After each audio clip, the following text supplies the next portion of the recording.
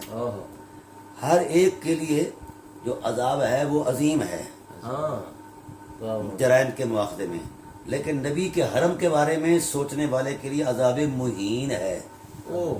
تو ہین کرے گا اللہ تعالیٰ، ان کی اہانت کرے گا، ذلیل کر دینے والا عذاب ہے.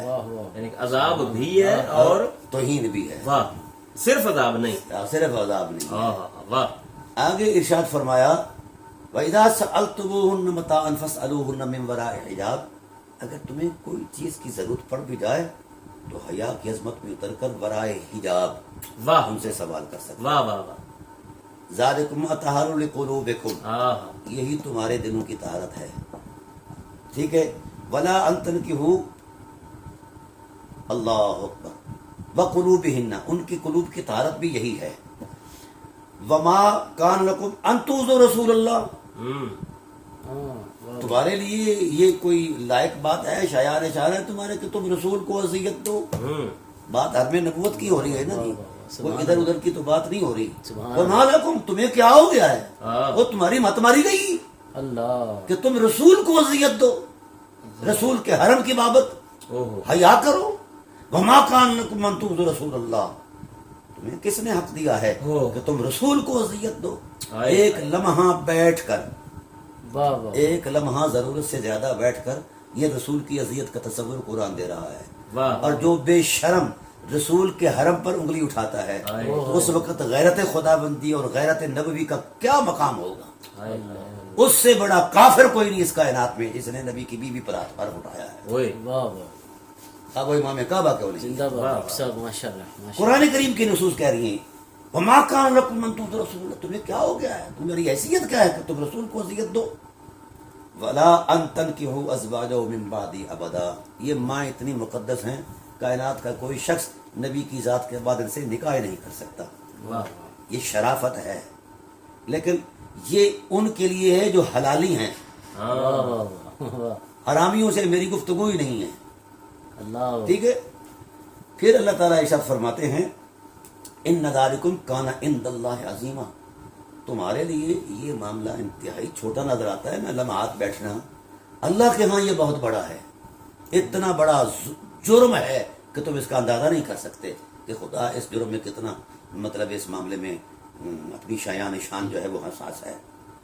پھر ارشاد فرمائے ان تبدو شیئا، یاد رکھنا قدرت نے خیالوں پر بھی پابندی لگا دی ہے. یہ ہے حرم نبوت. یہ تو کتے کی طرح بھونکتے ہیں نا، ایسا سے یہ ہو گیا وہ ہو گیا، ان کو کتا کہنا بھی کتے کی توہین ہے. اللہ. ہاں اللہ. قرآن کہتا ہے ان تبدو شیئا او تخفوه فإن اللہ کان بكل شیء علیما. ازواج مطہرات امہات المومنین کی حرمت کے ٹائٹل پر تمہارے دلوں میں بھی اگر کوئی احساس گزرے گا تو وہ بھی تمہیں کافر بنا دے گا. ان تبدو، اللہ یقیناً جانتا ہے، تم ظاہر کرو بات او تخفو یا چھپا کر رکھو، اللہ تو احساسوں کو بھی جانتا ہے. خبردار حرم نبوت کے ٹائٹل پر دل میں بھی احساس نہ گزرے، خیال اور تصور سے بھی یہ کوئی ایسا احساس نہ گزرے جو ان کی شایان شان نہ ہو. یہ قرآن ہے، یہ قرآن کی سادہ نصوص ہے، میں کسی مفسر کی تفسیر بیان نہیں کر رہا. پھر ارشاد فرمایا لا جناح علیہن فی آبائہن ولا ابنائہن ولا اخوانہن ولا ابناء اخوانہن ولا ابناء اخواتہن ولا نسائہن ولا ملکت ایمانہن واتقین اللہ ان اللہ کان علی کل شیء شہیدا. یہاں پھر تاکید فرما دی کہ وہ رشتے آ سکتے ہیں جو محرم ہیں، وہ رشتے آ سکتے ہیں. کون؟ ان پر کوئی حرج نہیں، ان کے ماں باپ پر کوئی حرج نہیں ہے، بھائیوں پر کوئی حرج نہیں، بہنوں پر کوئی حرج نہیں، بانجوں پر کوئی حرج نہیں، وغیرہ وغیرہ. تو پھر اللہ تعالی نے فرمایا وکان اللہ، اللہ کی نظروں کا پہرا ہے، قدرت کی نگاہوں کا پہرا ہے حرم نبوت پر. سمجھا گی؟ تم کیا سمجھتے ہو؟ اور یاد رکھنا بڑی عجیب سی بات ہے، اللہ تعالیٰ ارشاد فرماتے ہیں ان اللہ و ملائکتہ یصلون علی النبی یا ایھا الذین آمنوا صلوا علیہ وسلموا تسلیما. واہ واہ واہ واہ. اللہ یہ اللہ کی قربتوں کی انتہا پر ہیں. ہم. سمجھا گی؟ یہ حرم ازل سے ہی محترم ہے اور ابد تک محترم ہے. واہ. کیا اس حرم کا جو بھی فرد بنتا ہے وہ حرمتوں کی انتہا پر ہے، قربتوں کی انتہا پر ہے. بلکہ میں ایک حدیث یہاں پہ آپ کے کمال کی گفتگو آپ نے قرآن سے، القرآن یفسر بعد آپ نے قرآنی آیات سے آپ نے استدلال کیا، استشہاد کیا. اب یہاں پہ نہ تو کوئی دیکھنے والا، کوئی سننے والا یہ وہ دعویٰ کر ہی نہیں سکتا ہے کہ یہ جی حدیث ہے. آپ نے قرآن سے استدلال کیا کہ حرم نبوت ہے کیا. آج ہم حضور علیہ السلام کی میں یہاں پہ حدیث بیان کرنا چاہوں گا کہ حضور علیہ السلام نے فرمایا کہ جس قبیلے میں میں بیاہا گیا یا میرے قبیلے میں وہ جنتی ہیں آمین. اور ان کا مقام ہی کوئی اور ہے. ٹھیک ہے نا، یعنی اللہ یا جانتا ہے ان کے مقام کو یا رسول اللہ جانتے ہیں. مجھے یہ سن کر بڑا ایک تعجب ہوتا ہے کہ یہ جو آت جو ہے نا، آپ نے کہا کہ ان کو کتا کہنا یہ بڑی آپ نے بڑی ایک کتے کے لیے پھر بھی کوئی نہ کوئی خیال میں احترام آ جاتا ہے. یہ کتے سے بھی بدتر ہے. اوئے ہوئے ہوئے. آگے آئیے نا، ہم قرآن شریف پڑھتے ہیں. اللہ فرماتے ہیں والذین یؤذون المؤمنین والمؤمنات بغیر ما اکتسبوا فقد احتملوا بہتانا واثما مبینا. کچھ لوگوں نے مولا کائنات کے حوالے سے خیال آرائی کی تو قرآن نے وہاں بین کر دیا، خبردار یہ بھی حرم نبوت کا حصہ ہے. واہ. واہ. سمجھ آ گئی؟ خبردار اس کے تشخص پر بھی انگلی اٹھانے والا جو ہے وہ اسی مواخذے کے قابل ہوگا. پھر اللہ فرماتے ہیں یا ایھا النبی، اے میرے حبیب. یہ ابتدائی باتیں ہیں جب حضور علیہ السلام مغربی ہجرت کر کے تشریف لائے تھے. یا ایھا النبی، اے میرے عظمت مآب نبی، کل ازواجک و بناتک، اپنی بیٹیوں سے کہو اور اپنی عورتوں سے کہو، ونساء المؤمنین، اور تمام اور جو مومنوں کی عورتیں ہیں ان سے کہو یدنین علیہن من جلابیبہن. جب باہر نکلی کریں تو ان کا چونکہ تشخص الگ ہے، تقدس الگ ہے، یہ اپنی انفرادیت میں باہر نکلا کریں، اوڑھنیاں لے کر نکلا کریں، ڈھانپ کر خود کو، تاکہ ان کے وجود پر کسی کی گندی نظر نہ پڑے. ہائے ہائے ہائے. خدا نے تو نظروں پر پابندی لگا دی ہے. سوچوں پر پابندی لگا. ذالک ادنیٰ یعرف فلا یؤذن، کسی کو پتہ نہ چلے کہ حرم نبوت کی مخدرات عصمت ہیں. وکان اللہ غفور رحیمہ. پھر کیونکہ اس وقت منافقین جو تھے یہ تاک جھانک کرتے تھے، تو یہ بات حضرت عمر رضی اللہ تعالیٰ عنہ کو پتہ چلا. حضرت عمر پر بھی بھوکتے ہیں نا یہ مولوی. ہاں، تو حضرت عمر نے دربار رسالت میں عرض کر دیا، اچھا یا رسول اللہ، حرم ایک مقدس حقیقت ہے، واہ. آپ اپنی ازواج مطہرات سے کہہ دیجئے یا کاشانہ رحمت کی جتنی مستورات ہیں وہ اس عصمت میں، عصمت پر پردہ عصمت میں لپٹ کر باہر جایا کرے ضرورت کے لیے، رفع حاجت یا دوسری ضرورتیں کے لیے، کیونکہ میں گندی نگاہوں کو دیکھتا ہوں جن کا تعاقب کرتی ہیں. تو آیت کریمہ آ گئی کہ محبوب ایسا ہی کرو جو عمر کہتے ہیں. اب اگلی بات یہ ہے، پھر بھی اگر یہ تاک جھانک کرتے ہیں اس کے باوجود بھی تو آئیے خدا کا حکم سنیے. لئن لم ينتہ المنافقون، اگر باز نہیں آتے یہ منافق تو وہ حرم نبوت کے مستورات پر حرزہ سرائی کرنے والا ابتداءً منافق ہو جاتا ہے قدرت کے فتوے کے مطابق. وہ امام کعبہ بھی ہو تو بھی وہ منافق ہے. تو شاہی کو نہیں جنہوں نے کتاباں پڑھنی نہیں، یہ تو ویسے ہی کتیق ہے. اچھا جی، لئن لم ينتہ، اگر یہ بات نہیں آتے منافقون، والذین فی قلوبہم مرض، ان کے دل بیمار ہیں، گندے ہیں. والمرجفون فی المدینہ لنغرینک بہم ثم لا یجاورونک فیہا الا قلیلا. آگے حکم دیا ملعونین، یہ قرآن کا فیصلہ ہے. ان کو لعنتی کہنا واجب ایمانی ہے. جو امہات المومنین کے بارے میں ہلکی بات کرے وہ خدا کی نظر میں ملعون ہے. ان کو ملعون یقین کرنا واجب ایمانی ہے. یہ قرآن کے اندر ملعونین اینما ثقفوا اخذوا وقتلوا تقتیلا. یہ خدا کی غیرت ہے حرم نبوت کے بابت. یہ ملعون جو ہیں جہاں کہیں بھی پائے جائیں ان کا قیمہ بنا دیا جائے. قتلوا تقتیلا. جس مصدر کا، جس فعل کا مصدر سامنے آ جائے تو تاکید کے لیے وہ آیا کرتا ہے. یہ مفعول مطلق کسے کہتے ہیں؟ جی جی بات موقت کر دی، صرف ان کو قتل نہیں کرنا. کیما بنا ہوا ہے. ہاں واہ واہ واہ. قتلوا تقتیلا. کیوں؟ اللہ نے فرمایا سنت اللہ فی الذین خلو من قبل. پہلے نبیوں کے حرم کے بارے میں بھی ہماری یہی صورتحال تھی. واہ. اللہ کا طریقہ کار تھا. تو اے نبی صرف نبی نہیں نا، تو امام الانبیاء. اور پھر میں تیرے حرم کا تقدس تو پھر اور کہیں میں بلند والا ہے. یہ یاری عرف مکاری کو سن رہا تھا. یہ اتنا خبث باطن پالا ہوا ہے اس نے، اور لوگ اس کو جو داد دینے والے ہیں، میں کہتا ہوں وہ بھی اس کے گناہ میں پورے برابر کے شریک ہیں. ایسا ہی ہے جی. ایک کوئی بھی کرے. اب وہ کہہ رہا تھا دیکھیں جی وہ نبیوں کے ساتھ جو ہے نا وہ کافرہ عورتوں کے بھی تو جو ہے نا وہ نکاح ہوئے تھے. اب دیکھیں استدلال اس کا، دیکھیں واہ یار. دیکھیے میں عرض کرتا ہوں خدا جب دین لیتا ہے حماقت آ جاتی ہے. قانون قدرت ہے. بے حیا باش ہر چے خواہی کن. جب بندہ بے حیائی ہو جائے. اذا فاتک الحیا ففعل ما شئت. اچھا اب میں آپ کو عرض کرتا ہوں، آگے آئیے. جی پھر قرآن کہتا ہے النبی اولا بالمؤمنین من انفسہم. واہ. نبی کا مقام یہ ہے کہ تمہاری ذات سے بھی تمہارے زیادہ قریب بھی ہے، تمہارا زیادہ مالک بھی ہے. یہ اسی آیات کے ذیل میں آ رہا ہے. واہ. النبی وازواجہ امہاتہم. اچھا. اور یہ میں نے کل آپ کو کلپ بھی جو ہے نا وہ سنا، اور آپ کو شاید میں نے جو ہے نا شیئر نبی بھی کی کیا مائیں کہ تمہاری امی عائشہ، ہاں یعنی کہ ان کی یہ مانتے ہی نہیں ہیں. کیا بات کرتے ہیں یہ. اللہ کی ان پر لعنت ہے. ہاں یہ اللہ کی اس دنیا میں بھی لعنت ہے، اور آخرت میں جائیں گے تو بھی لعنت ہوگی.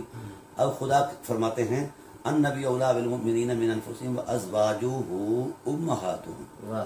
خدا کہہ رہا ہے کہ نبی کی عورت، نبی کی زوجہ ہر مومن کی ماں ہے.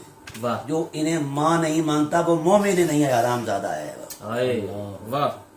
ایمان کے لیے کیا شرط نقطہ آپ نے ہے، بیان کیا ہے. ایمان کے لیے شرط ہے کہ امہات المومنین کو اتنا تقدس. بابا ایک حدیث سناؤں آپ کو. جی جی ضرور. حضور نے فرمایا کہ کائنات کا کوئی شخص اس وقت تک مومن ہو ہی نہیں سکتا جب تک کہ میری ذات کو اپنی ذات سے زیادہ ترجیح ہی نہ دے اور محبوب نہ سمجھے.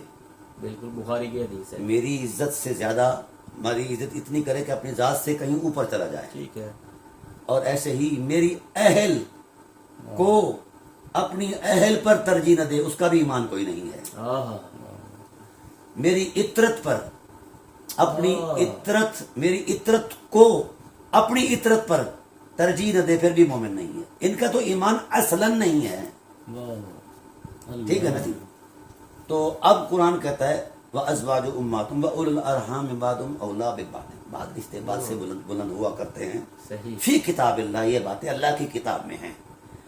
اچھا من المؤمنین والمہاجرین الا ان تفعلوا الی اولیاءکم معروفا کان ذلک فی الکتاب مسطورا. یہ قانون قدرت ہے. ٹھیک ہے.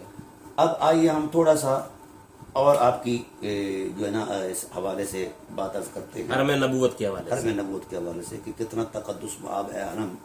وہ یار جس کے در و دیوار محترم ہیں، ہاں ہاں اللہ. ٹھیک ہے، تو اس کے اندر جو باسی ہیں وہ کتنے زیادہ محترم ہیں. اللہ. ٹھیک ہے نا. وہ ہمارے پنجابی شاعر ہے، وہ کہتا ہے، اس نے ایک تمثیل بیان کی، جتھے ماہی پب رکھدا اتھے اگدا سرودا بوٹا. اسی لیے تو حضرت ابو طالب علیہ السلام نے فرمایا تھا کہ انت النبی محمد قرم اغر مسود لمسودین اقارب تابو و تاب المولد. کیا بات ہے. واہ.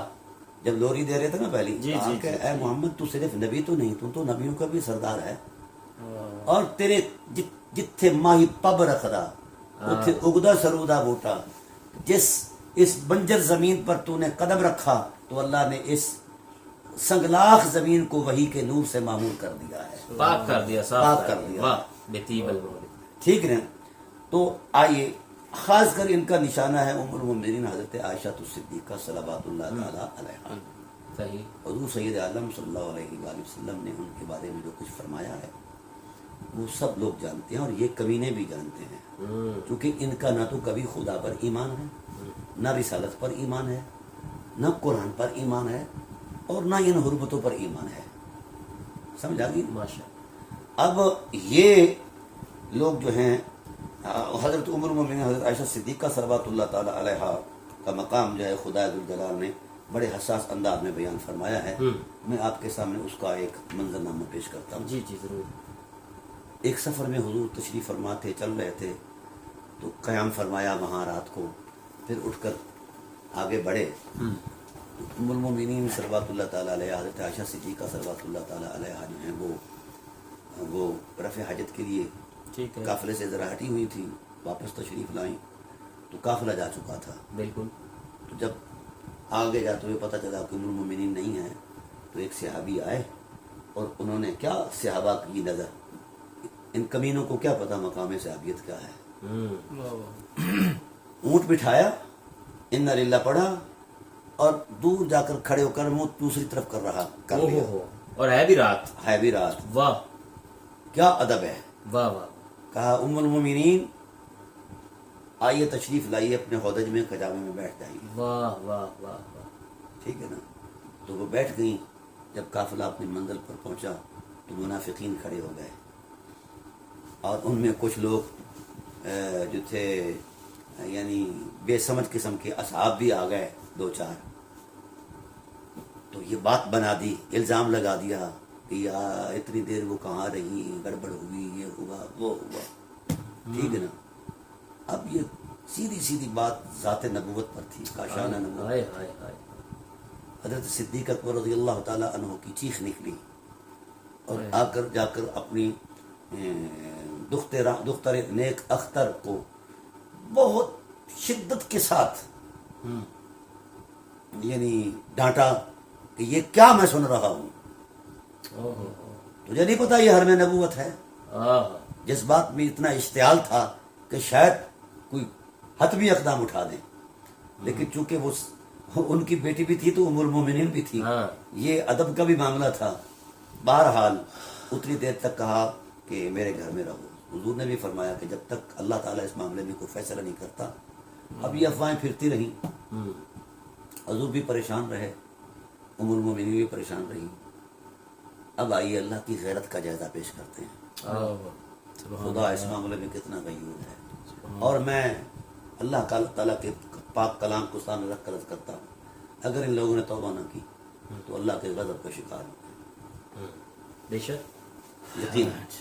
اللہ تعالیٰ فرماتے ہیں ان الذين جاءوا بالافك عصبة منكم لا تحسبوه شرا لكم بل هو خير لكم لكل امرئ منهم ما اكتسب من الاثم والذي تولى كبره منهم له عذاب عظيم. یہ بڑا میں حساس بات کر رہا ہوں جو مضمون کے قد سے اونچی ہے، اور یہ بے شرم ملا اعظم جو ہے ان کو اس حساس انداز میں نہیں لیتا. اللہ تعالیٰ نے فرمایا جس وقت یہ لوگ الزام لے کر آئے تھے، بہتان جاؤ بالافک، انہوں نے الزام کی بات کی. خدا کہتا ہے کہ یہ بہتان ہے. فرق ہے. یہ کیا ہے؟ بہتان ہے. خدا ذوالجلال اپنی الوہی عظمت کے ساتھ بیان کر رہا ہے. میں نے کہا کہ ان پر کبھی بھی خدا یہ جھوٹ بولتے ہیں، لا الہ الا اللہ محمد رسول اللہ علیہ ولی اللہ.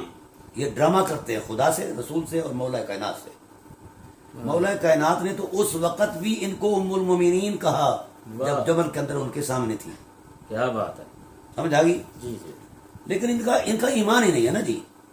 یہ کفر کی اس انتہا تک پہنچے ہوئے ہیں کہ جہاں آگے کفر کو بھی شرم آتی ہے. وہ کہتے ہیں کہ لا تحسبوا، تم نے یہ گمان کر لیا. اور پھر ارشاد فرمایا، بڑا جملہ ہے عجیب، لولا اذ سمعتموه ظن المؤمنون والمؤمنات بانفسهم خیرا. صاحبان ایمان کو اللہ نے ڈانٹا. ایسا کیوں نہ ہوا کہ تم ام المومنین کے بارے میں خیر کی بات سوچتے. تمہیں نہیں پتا کہ یہ حرم نبوت سے وابستہ ہے، ذات نبی سے منسوب ہیں. تم نے ایسا گمان کیا. ٹھیک ہے. اور تمہارا فرض تھا، جو ہی تمہارے کانوں میں یہ بات سنائی گئی، وقالوا ھذا افک مبین، تمہاری ذمہ داری تھی کہ بربلا اٹھتے، حالات کچھ بھی ہوتے تم کہہ دیتے یہ جھوٹا بہتان ہے. تم یہ کہہ دیتے. لولا جاؤ علیہ باربۃ شہداء فاذا لم یاتوا بالشہداء فاولئک هم الکاذبون. ان سے کہو جو بک بک کرتے ہیں، آؤ 4 گواہ لے آؤ. ٹھیک ہے نا. اور ہاں فیض لم یا تو اگر یہ نہیں لاتے فاولئک عند اللہ کاذب، اللہ کے نزدیک یہ جھوٹے ہیں. ٹھیک ہے. ولولا فضل اللہ، صحابہ کو ڈانٹا حضور نے، اللہ نے فرمایا ولولا فضل اللہ علیکم ورحمتہ، اللہ کی اگر فضل نہ ہوتا، اس کی رحمت نہ ہوتی دنیا اور آخرت کے اندر، لمسکم فیما افضتم فیہ عذاب عظیم، میں تمام صحابہ کو رگڑ دیتا، تمہیں عذاب کا شکار کر دیتا. کیوں؟ جو جنہوں نے الزام نہیں لگایا ان کو کہا ہے.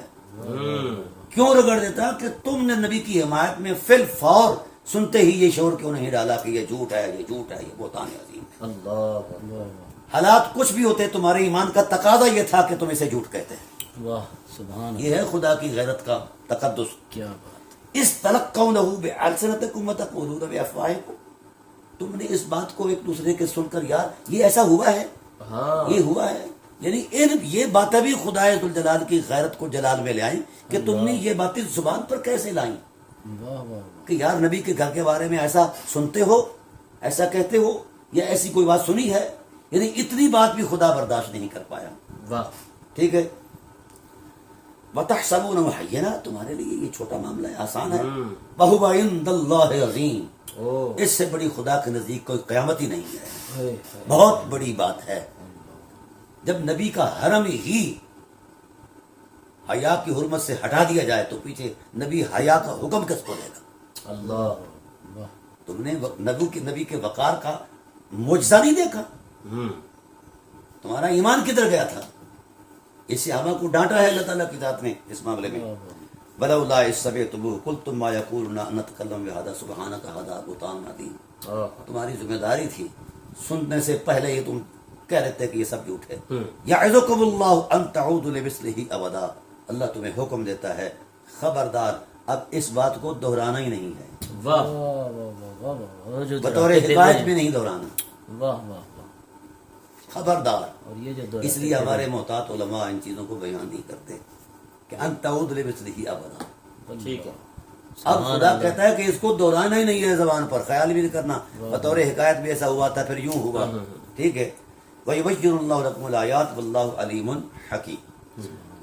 اب اس پر میں اور بھی آپ کو سینکڑوں آیات اس تقدس میں پیش کر سکتا ہوں. یہ سیدہ عائشہ رضی اللہ تعالیٰ عنہ کی برات کے بارے میں اللہ نے، ایک منٹ میں یہاں پہ ایک ناظرین کو میں نے ایک کلپ بھی سنا کیونکہ لگے ہاتھوں میں آپ کا جو ہے نا وہ علمی استفادہ کرتے ہوئے عوام الناس کو بھی اس کا استفادہ پہنچائیں. کلپ سنا، اس میں یاری اور مکاری جو پرلے درجے کا اجہل الجاہلین ہے وہ یہ کہتا ہوا نظر آؤ اس میں تعریف کہاں ہے عائشہ کی، اس میں عائشہ کی تعریف کہاں ہے اس کی بات. اللہ نے کہہ دیا ہے کہ بس وہ ٹھیک ہے، وہ تو ٹھیک ہے. اتنا تو پھر ایمان لے آؤ نا، اللہ نے ٹھیک کہا ہے تو تم بھی ٹھیک کہو نا. نہیں، یہی تو میں یہ کہنا چاہ رہا ہوں. میں اس میں عائشہ کی تعریف کا ہے، اللہ ان کو پاک صاف کہہ رہا ہے. ٹھیک ہے، یہ تعریف ہی کوئی نہیں ہے. اور سننے والے بھی وہ ٹوپستان بن کے بیٹھے ہوتے ہیں، وہ اس بندے کو انڈورس کر رہے ہوتے ہیں. اس کو شٹ اپ کال دو، ریبٹل کرو اس کی ایسی باتوں کو. یہ دیکھیے میں کرتا ہوں کہ جب خدا نے صفائی دے دی ہے تو کیا ان لوگوں کا اس صفائی پر ایمان ہے؟ نہیں ہے. اگر اس صفائی پر ایمان ہوتا تو یہ باتیں اپنی ماں پر کرتے. ہماری ماؤں سے کتنی زیادہ مقدس مائیں ہیں. جی بے شک. ٹھیک ہے نا جی. تو بہرحال یہ 18 آیتیں ہیں ان کی حرمت میں آئی ہیں. واہ. علاوہ عظیمی. اب جو مسئلہ ہے نا اس کی طرف آتے ہیں. ٹھیک ہے.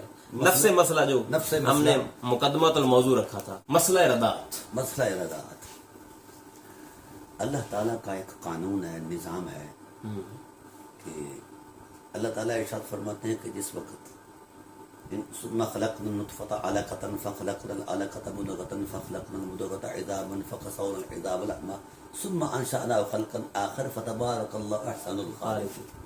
حضرت انسان کو یاد دہانی کرائی کہ میں تیرے ساتھ کتنی بھلائی کرتا ہوں. تو ایک امشاج من نطفۃ امشاج نبتلی، ایک گندے پانی کی بوند تھا. تجھے وہ ماحول دیا، مقدس ماحول دیا اور پروٹیکشن دی. اس نرم و نازک ماحول کے اندر ماں کی کوکھ میں تمہیں رکھا. ہم عام ہوا لگے تو فوراً تو سوکھ جائے. تیرے ماں کا جو ماحول تھا پیٹ کا، اس میں ہم نے تمہیں پالا، روزی دی. پھر تو نطفہ تھا، پھر مدغہ بنایا، پھر یعنی تجھے تدریجاً پھر ہم نے آخری شکل دی تمہیں، صورت دی، پھر اس کے بعد پیدا کیا. اب تیرے نرم و نازک مادے کے اندر، انتڑیوں کے اندر جو ثقیل غذا ہے وہ برداشت کے قابل نہیں تھی، تو ہم نے اپنی حکمت بالغہ کے مطابق فیصلہ کیا کہ اس کی غذا کا اہتمام بھی اپنی جناب سے کریں، تو تیری ماں کی چھاتیوں سے ہم نے 2 نہریں جاری فرما دی جس سے تو غذا پاتا رہا، ٹھیک ہے نا۔ یہ اس طرح کے احسانات اللہ تعالیٰ نے یاد فرمائے۔ تو رضاعت کا جو ٹائم پیریڈ ہے، فطری اور نیچرل سٹیٹس ہے، اس کو قرآن پاک نے 2 مقامات پر بیان فرمایا ہے، ہاں جی، اور بطور نص بیان فرمایا ہے۔ یہ بات بڑی اہم ہے ٹھیک ہے۔ اور سارے مسائل کا حل ہے، لیکن اس کے لیے جس کا ایمان موجود ہے، جو کفر کی دلدل میں پھنس گیا ہے اس کے لیے یہ نہیں۔ قرآن کہتا ہے والوالدات یرضعن اولادهن حولین کاملین لمن اراد ان یتم الرضاعہ، والدات جو ہیں یعنی بچہ جننے والی عورتیں جو ہیں وہ اپنی اولادوں کو دودھ پلائیں، کتنے؟ 2 سال مکمل، حولین کاملین، یہاں مدت 2 سال کی ہے۔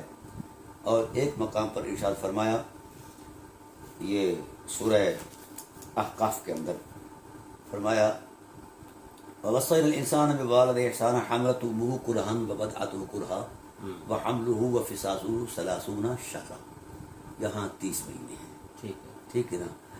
یہاں ائمہ اناف اور دیگر ائمہ اہل سنت جو ہیں وہ مدت کے بارے میں وہ کرتے ہیں باتیں، تو بہرحال یعنی 2 یا 2.5 سال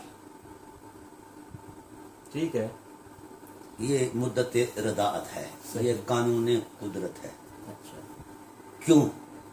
اب اس کی میڈیکل سچویشن جو وہ یہ ہے کہ جس طرح معدہ نرم و نازک ہوتا ہے اس وقت شیر خوار بچے کی ہڈیاں بھی نرم و نازک ہوتی ہیں، دوسری کسی غذا کو وہ قبول نہیں کرتی، لہذا شیر خارگی کے ٹائم پیریڈ کے اندر ماں کا دودھ ہی ان ہڈیوں کی خوراک بن سکتا ہے اور سارے قواعد فطرت کا جناب والا وہ خوراک بن سکتا ہے۔ ٹھیک ہے، اچھا، اب صورتحال یہ ہے کہ مدت رضاعت کا جو قدرت کا بنایا ہوا نظام ہے یہ 2 سال ہے یا 2.5 سال ہے، اس سے زائد نہیں ہے، ٹھیک ہے۔ اب آئی رضاعت کبیر، یہ شرعی اصول ہی نہیں ہے، اچھا، ہاں یہ بات ذہن میں رکھیں، رضاعت کبیر شرعی اصول ہے ہی ہے نہیں۔ ہی نہیں، ٹھیک اس ہے۔ کا شریعت سے دین سے تعلق ہی نہیں ہے، اچھا، ہاں۔ اور جو روایات جوڑی جاتی ہیں توڑی جاتی ہیں وہ روایات اخبار احاد سے آگے ان کا کوئی تصور نہیں ہے، اچھا، اور قانون یعنی قانون ہے ائمہ طاہرین علیہ السلام کا بھی یہ فتویٰ ہے اور صحابہ کرام کا بھی اور رسالت پناہ عالم صلی اللہ علیہ وسلم کا بھی، تو یہ قانون قدرت سے کوئی چیز نہیں ٹکرا سکتی۔ واہ، مطلب ائمہ طاہرین جن کی فطرت میں علم ہے اور جن کے خمیر میں عصمت ہے، انہوں نے بھی اپنے آپ کو قرآن پر پیش کیا ہے کہ میری ہر بات کو قرآن پر پرکھو، اگر حسب کتاب الہی ہے تو ہماری ہے ورنہ ہماری نہیں ہے، حضور نے بھی ایسا فرمایا ہے۔ تو یار اگر ائمہ طاہرین خود کو پیش کر رہے ہیں قرآن پر اور خود رسول خود کو قرآن پہ پیش کر رہے ہیں تو اس کا مطلب یہ ہوا کہ یہ احتیاط کی انتہا ہے کہ اصل مبدا علم ذات الہی ہے، ٹھیک ہے نا، اس پر اعتماد ہے، وہی الہی ہے، اس سے ہٹ کر کوئی سوچ فکر اور شعور کے تصورات جو ہیں وہ کسی کام کے نہیں ہیں۔ لہذا قانون یہ ہے اصول حدیث کا بھی، تشیع کے اندر بھی اور علماء تسنن کے اندر بھی، کہ جو روایت شریعت کے مسلم ضابطے سے ٹکرائے اور خبر واحد ہو تو وہ مردود ہے، اچھا، اس کی کوئی حیثیت ہی نہیں ہے۔ بڑی ٹیکنیکل بات کر دی آپ نے، اصولی بات ہے۔ اور دوسری بات یہ ہے تشیع، اہل تشیع علماء جو ہیں یہ بازاری نہیں، وہ جو اصل علماء ہیں، صحیح، یہ تو بازاری لوگ ہیں، بازاری اور مکاری۔ اصل علماء کیا کہتے ہیں؟ اصل علماء یہ کہتے ہیں کہ عقل بھی دلیل شرعی ہے، دلیل ہے۔ اچھا جی، وہ کیسے؟ یہ قدرت نے انسان کے اندر ایک شعور کا نور رکھا ہے جو ادراک کرتا ہے صحیح اور غلط کا، اچھا، ہاں، اس لیے اس کو وہ شرعی طور پر مطلب ہے۔ اس لیے راوی کی شرائط میں بھی ہمارے ائمہ نے بھی یہ لکھا ہے کہ راوی مسلمان ہو، عادل ہو، ضابط ہو، عاقل ہو. عاقل کیوں ہو؟ کہ نبی کے الفاظ کی حیات ترکیبیہ پر اسے مہارت ہو، تاکہ وہ لفظ کی اونچ نیچ میں بھی ایسا نہ ہو جائے. ٹھیک ہے نا جی. تو عقل بھی دلیل ہے. واہ. اب ہمارے اصولیین بھی یہی کہتے ہیں، اصول حدیث سے تعلق رکھنے والے ہمارے تشیع کے بھی یہی کہتے ہیں کہ ایسی روایت جو خبر واحد ہے، ٹھیک ہے، وہ عقل بداہت عقل کے خلاف ہے تو بھی مردود ہے. ٹھیک ہے. اب دو دلیلیں آ گئیں. قرآن کی نصوص کے مخالف ہے خبر واحد تو مردود، اور بداہت عقل کے خلاف ہے تو بھی مردود. اب آئیے، آپ کی جو پیش کردہ روایتیں میں اس میں دو اعتبارات ہیں. الزام تو لگاتے ہیں حضرت ام المؤمنین عائشہ صدیقہ پر بھی، وہ ایسا کرتی تھی. تو اس سے پہلے رسول عالم صلی اللہ علیہ وسلم نے سہلہ بنت سہیل کو کیا حکم دیا ہے؟ اب اگر یہ الزام لگاتے ہیں حضرت عائشہ پر، تو یہ الزام تو رسول اللہ پر لگاؤ. پہلے ان کے اوپر لگتا ہے، پہلے ان کے اوپر لگتا ہے. ہاں. اور اگر شارع علیہ السلام اپنی اتھارٹی سے یہ بات کر رہے ہیں تو پھر مواخذہ کرنا ہے تو نبوت کا کرو. ام المومنین کا کیوں کرتے؟ انہوں نے شارع صلی اللہ علیہ وسلم کے اس اجازت کے تصور میں یہ بات کہی. سبحان اللہ. اجازت کے تصور میں یہ بات کی. یہ دوسری آپ نے بڑی فنی بات کی ہے. سمجھ آگے نا جی. یہ الزام لگانا ہے تو نبوت پر لگاؤ. لیکن یہاں ایک میرا محاکمہ ہے اس کے ساتھ، جی. اللہ اعلم حیث یجعل رسالتہ. یہ اللہ کانٹوں کے چھاپے پر رسالت نازل نہیں کرتا، یا کسی لہیم شہیم پر رسالت نہیں نازل کرتا. ورنہ ابو لہب جو ہے وہ سب سے خوبصورت تھا، ٹھیک ہے نا، رسالت اس پر آتی. کفار نے بھی کہا تھا کہ ہمارے پاس نہیں آئی رسالت. تو اللہ نے فرمایا پہلے خلق محمدی کا کیا بات ہے، کردار تو دو، پہلے اپنی بوتھی دیکھو بھی رسالت شایان شان بھی ہے کہ نہیں. محمد صلی اللہ علیہ وسلم جیسا وجود لے کر آؤ. تو رسالت خدائی اعتماد ہے. اور قرآن کا قاعدہ ہے کہ وما ينطق عن الهوى ان هو الا وحی یوحى.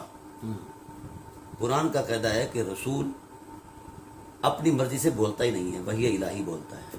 بے شک قاعدہ ہے نا جی. جی. اب قرآن ہی یہ کہتا ہے کہ اگر رسول وحی کی مخالفت کرے، وحی کو توڑے، تو ہم اس کی شارک کاٹ دیتے ہیں. لقطعنا منه الوتين ثم لأخذناهم باليمين. اس کا دایاں پہلو مار دیتے ہیں، شارک کاٹ دیتے ہیں، ہے نا جی. وَلَوْ تَقَبَّلَ عَلَيْنَا بَعْضَ الْأَقَاوِيلِ. قرآن پاک ہے نا جی. اپنی مرضی سے نہیں، مرضی الہی ہوتی ہے. خواہ ورزی الہی خفی ہو، خواہ جلی ہو، کوئی بھی صورت ہو، یہ اس کی شایع نشان ہے، اس کا معاملہ ہے اپنے رسول کی ذات کے ساتھ. اب وحی الہی تو کیا کہہ رہی ہے؟ حولین کاملین، ٹھیک ہے، یا 30 شہرہ. اور رسول پاک ایک پورے مرد کو کہہ رہے ہیں کہ تو بھائی پی لے اس ماں کا دودھ. سالہ بنت سہیل کو اردعی، اس کو دودھ پلاؤ. ہاں. اب دو باتیں ہیں. اچھا. یا تو رسول دو عالم صلی اللہ علیہ وسلم نے قرآن کے مد مقابل اپنا تشخص پیش کر کے کہا کہ نہیں، قرآن صحیح نہیں کہتا، میں کہتا ہوں. اچھا. یہ بات تو کفر کی انتہا ہے. یہ کیسا ہو سکتا ہے کہ رسول ہو ہی نہیں سکتا قرآن کی مخالفت کرے؟ تو یہ خبر بھی خبر واحد ہے اور ظنی الاصل ہے. ایک ظنی بات کو قطعی تصور پر پیش کرنا، پھر اس کو ترجیح دینا، پھر اس ظنی بات پر اعتماد کر کے اس ذنیت میں جو ایک خلفشار ہے اس کو سامنے رکھ کر الزام لگانا، وہ بھی نبی کی ذات پر ہے. یہ ام المومنین پر الزام نہیں ہے، نبی کی ذات پر الزام ہے اور خدا کی ذات پر الزام ہے. تو اتنے بڑے سنگین حالات میں پہلی بات تو یہ ہے کہ یہ جو روایتیں ہم پیش کرتے ہیں یا یہ لوگ پیش کر رہے ہیں، اور پھر کہتے ہیں یہ سنیوں کی کتابوں میں ہے. بھئی آپ کی کتاب میں کون سی منزل من اللہ ہیں؟ اگر ہم نے ان کی الٹی گنتی شروع کی تو پھر آپ پھرکیاں پھر جائیں گی، دماغ ہل جائیں گے، انتڑیاں منہ کو آ جائیں گی. اس لیے اصول کیوں وضع ہو گئے؟ یہ آپ کے پاس یہ رجالی علم پڑا ہے اہل تشیع کا جی، ٹھیک ہے نا جی. اس سے ہم نے وہ آپ سے وہ گفتگو کی تھی پچھلے ایپیسوڈ کے اندر. اسی طرح ہمارا بھی ارتجالی علم ہے.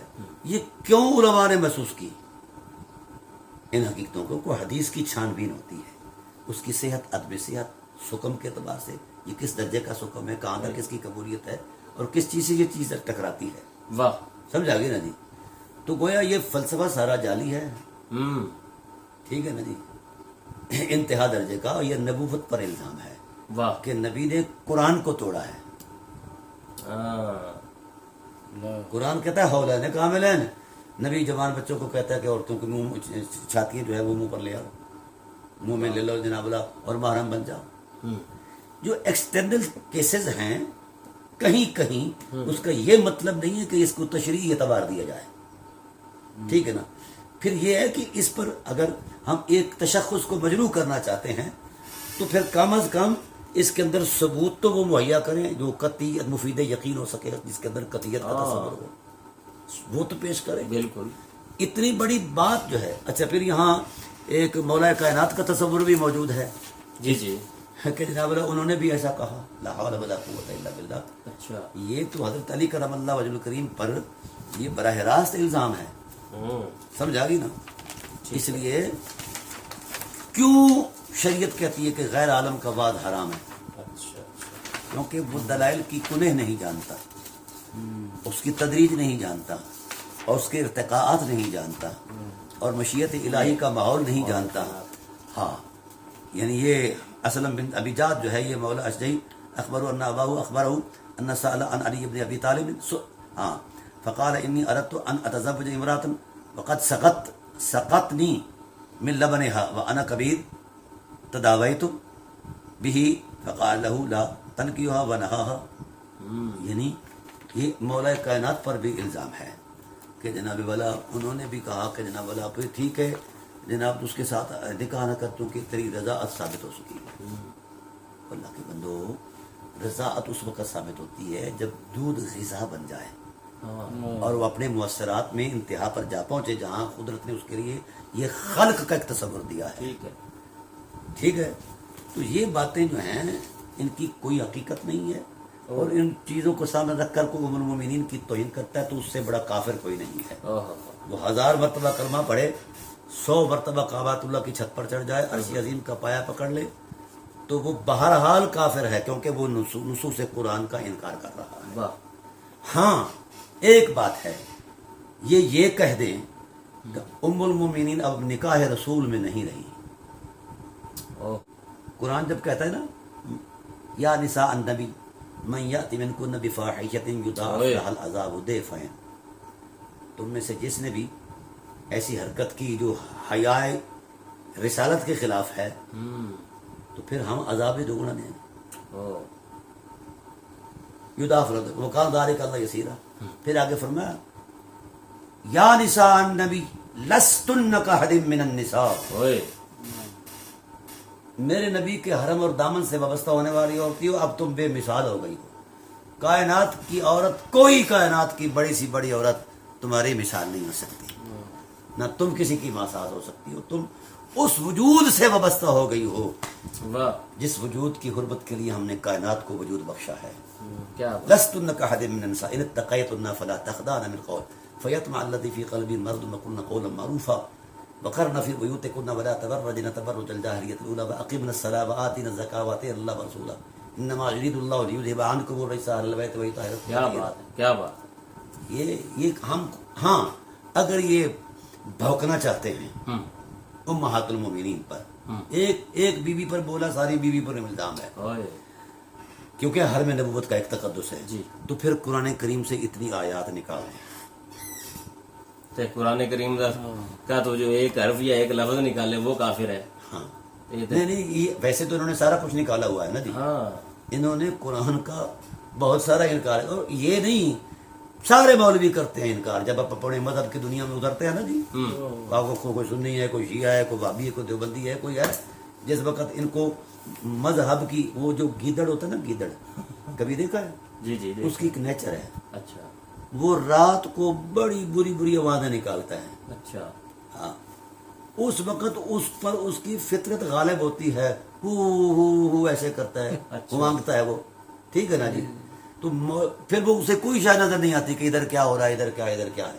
اچھا. سمجھ آ گئی نا. تو یہ جو گیدڑ ہیں ہم. جس وقت ان کے اوپر وہ ان کی فطرت غالب آتی ہے، یہ جو مسلک بنایا ہے حجرے میں بیٹھ کر مذہب بنایا ہے، تو پھر اس مذہب کی اینک سے یہ اس طرح کی کوکیں مارتے ہیں جس طرح وہ گیدڑ مارتا ہے. ٹھیک ہے. سمجھ اگر ان کی باتوں پر نہ دھیان دیا جا سکتا ہے نہ ان کا کوئی احترام ہے. واہ. یہ احترام اسی وقت ہے جب قرآن کریم کے مسلم نظائر جو ہیں ان پر ہم بات کریں. تو قرآن کریم کی نصوص کچھ کہہ رہی ہیں امہات المومنین کے ٹائٹل پر. واہ واہ واہ واہ. تو اس طرح ہاں نبی صلی اللہ علیہ وسلم کو یہ علم غیب کی بابت بھی کا یقین ہے، شیعوں کا بھی ہے اور سنیوں کا بھی ہے. صحیح. تو رسول عالم صلی اللہ علیہ وسلم جب یہ خبر دے سکتے تھے کہ اے عائشہ حواب کے کتے تجھ پر بھونکیں گے، تو یہ خبر نہیں دے سکتے تھے کہ آپ یوں یوں کرنا اور یہ ہونا. ٹھیک ہے نا. تو نبوت پر الزام ہے، قدرت پر الزام ہے، سسٹم پر الزام ہے. بہت اچھا مبسوط بڑی شرح و بست کے ساتھ ہمارے مکرم و معزز ڈاکٹر صداقت علی فریدی صاحب نے بڑے اچھے انداز میں، بڑے سہل انداز میں، ایک عام فہم بندے کو بھی یہ بات سمجھ آ جائے، بڑے واضح طور پر اس بات کو یہ منصہ شہود پر یہ لے کے آئے کہ سیدنا قرآن کریم کی روشنی میں آپ نے یہ واضح کیا کہ سیدہ عائشہ الصدیقہ رضی اللہ تعالی عنہا جو ہیں، جو حرم نبوت کی شان ہیں، جو حرم نبوت کا ایک مصداق ہیں اور حضور علیہ الصلوۃ والسلام کا حرم پاک ہیں، ان کے بارے میں جو بری یا گندی سوچ رکھے یا سوچے، اس کے بارے میں اللہ تبارک و تعالیٰ نے قرآن کریم میں عذاب علیم اور عذاب مہین کا وعدہ کیا ہے اور اس کو یقیناً ملے گا. یہ ساری چیزیں اللہ تبارک و تعالیٰ نے قرآن مجید میں بیان فرمائیں. اور اس کے بعد یہ جو لوگ کہتے ہوئے نظر آتے ہیں کہ جی عائشہ رضی اللہ تعالیٰ، سیدہ عائشہ رضی اللہ تعالیٰ عنہا اس طرح کیا کرتی تھیں، اس طرح، تو یہ یعنی کہ عجیب عجیب سی باتیں جو ما فوق الفطرت ہیں، جو ایک بندہ مومن، ایک سادہ مسلمان جو ہے وہ ان کے بارے میں کرنا تو دور کی بات ہے، سوچتا ہے تو اس کا دماغ جو ہے نا وہ سائیں اور اس کے دماغ میں ہول اٹھنا شروع ہو جاتے ہیں. ہم اپنے معزز علامہ صاحب کا شکریہ ادا کرتے ہیں، انہوں نے اپنے قیمتی وقت میں اس نہایت اور حساس موضوع کے وضاحت کے لیے انہوں نے ہمیں اپنے قیمتی وقت کے ساتھ نوازا. مزید نئی انفارمیٹیو ویڈیو دیکھنے کے لیے دیکھتے رہیے ہمارا فیتھ گارڈ یوٹیوب چینل. والسلام علیکم ورحمۃ اللہ وبرکاتہ.